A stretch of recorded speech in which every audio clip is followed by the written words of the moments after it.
This is Andrew Innes from redsky.uk.net. We employed the services of a creationist, also from the UK, a chap called Malcolm Bowden. I did say that we would absolutely prove, beyond any shadow of doubt, that evolution never happened. And that's what we're going to do right now. Because there's something that we've been holding back. We've been holding back right for this very moment. And to help me explain it, I'm going to use my globe bar over here. Okay, so this is my globe bar, and as you can see, it opens up. Well, of course, our planet doesn't really do that. It doesn't open up and you can't put things inside it. But there's a couple of other things that this globe bar does that our planet also doesn't do. For example, it rotates. And our planet Earth does not rotate. It is not turning around once every 24 hours. Now this globe bar is also on wheels, so it can move about. But our planet Earth is fixed. It does not rotate. It is not moving at all. The Earth is not rotating. The Earth is not moving through space. It is fixed. The Sun, the Moon, the planets, the stars, the whole lot orbits us once per day.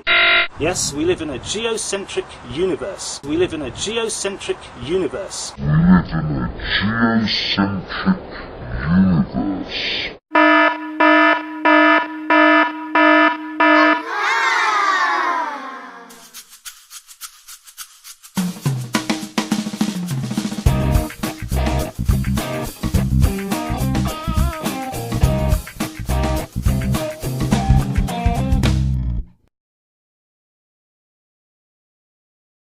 This is Malcolm Bowden. I'd like to talk to you on the subject of the Earth being in the centre of the universe.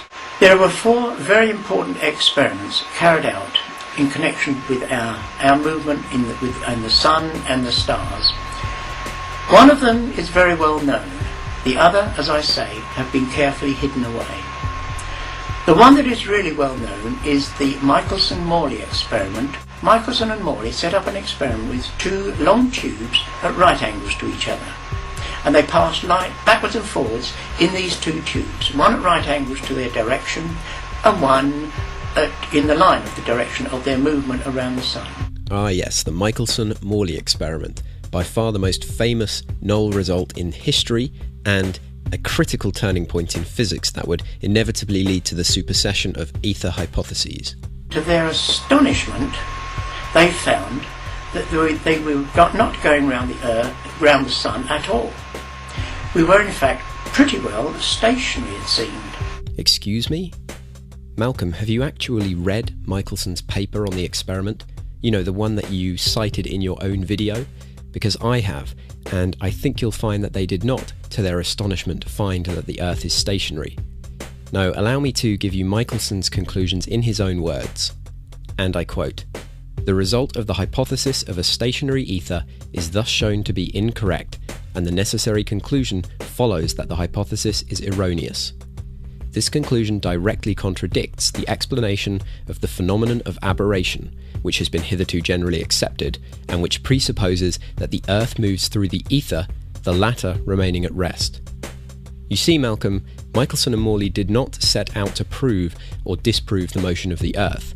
That was well derived from celestial mechanics, a group of theories that had shown themselves to be worthy of acceptance by their agreeability with experiment and their ability to make accurate, testable predictions. No, Michelson and Morley set out to test for ether wind, and in doing so, they inadvertently became the first to falsify the ether hypothesis. The reason it was such a shocking result was simply because the hypothesis was very well accepted up to that point. But Malcolm, this is how science works. We were expecting to measure a speed of about 30 kilometres per second. And the highest measurements they got were around about 10 kilometres per second, down to something like 1 or 2 kilometres per second. Nothing like the 30 kilometres per second that they were expecting. This threw the whole of the scientific community into complete chaos. They simply did not know how to handle this particular factor. Evidently, Malcolm, you don't know how to deal with it either. I mean, if your proposed stationary Earth hypothesis were true, would we not expect a result of 0 kilometers per second? Ether was a fairly sticky hypothesis. Many scientists were fond of it, and as such, it did not immediately die off. Indeed, many scientists tried to accommodate it with variations on the theory. Michelson and Morley themselves continued to repeat their experiment, although separately, and Morley would inspire Miller to do several large-scale versions of the Michelson-Morley experiment. For most ether proponents of the day, the results remained inconclusive, and they were certainly inconsistent. Inevitably, it would be Fitzgerald, Lorentz, and finally Einstein who nailed up the coffin for the ether. But you know that, and I'm the kind of guy who likes to give people the benefit of the doubt. So, Malcolm, why don't you explain that without trying to twist the facts into some kind of conspiracy of science?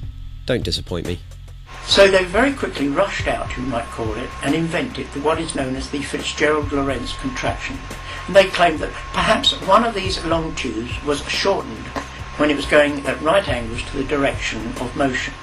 And that compensated it for the shortening of the readings that they were getting. That these readings were not as big as they should have been because there was some problem with the equipment they were using. It was a complete invention. Well, Malcolm, I can't say I'm surprised, but you clearly do not even understand what it is you're dismissing. Firstly, the contraction occurs in the tube that is aligned parallel to the direction of motion of the Earth, or the direction of motion of the experiment. And secondly, it is by no means a rushed-out invention. Both Fitzgerald and Lorentz hit on the idea completely separately after being inspired by work in electrodynamics. It would take Lorentz several years to be able to reconcile the implications of this work in electrodynamics with general motion, but in doing so he was able to show elegantly that his hypothesis could entirely account for Michelson and Morley's null result. A few years later, Einstein produced his theory of relativity, and where we could measure the speed of the Earth going through the atmosphere, through the ether, then he just simply got rid of the problem by abolishing the ether. Well, no, not exactly, and therein lies the power and beauty of relativity, because Einstein was able to independently derive the Fitzgerald-Lorentz contraction without invoking the ether. He derived it entirely from the principle of relativity. So, unlike Lorentz, he was able to accommodate Michelson and Morley's null result without the need for the ether at all. Since then, relativity has come a very long way into the realm of experimental physics and observational cosmology, and indeed other Lorentzian transformations which can be derived from the principle of relativity, such as time dilation, have been observed and verified experimentally. This lends credence to the length contraction hypothesis, and the Large Hadron Collider might actually be the first experiment capable of observing it directly. I know a proposal has been put forward. So basically, Malcolm, if you want to dredge up the ether hypothesis, you're going to have to do better than that. I know you've put forward other experiments that you believe supposedly prove your geocentric hypothesis, and rest assured, the refutations are on their way. In the meantime though, I just have one question. What does any of this have to do with evolution?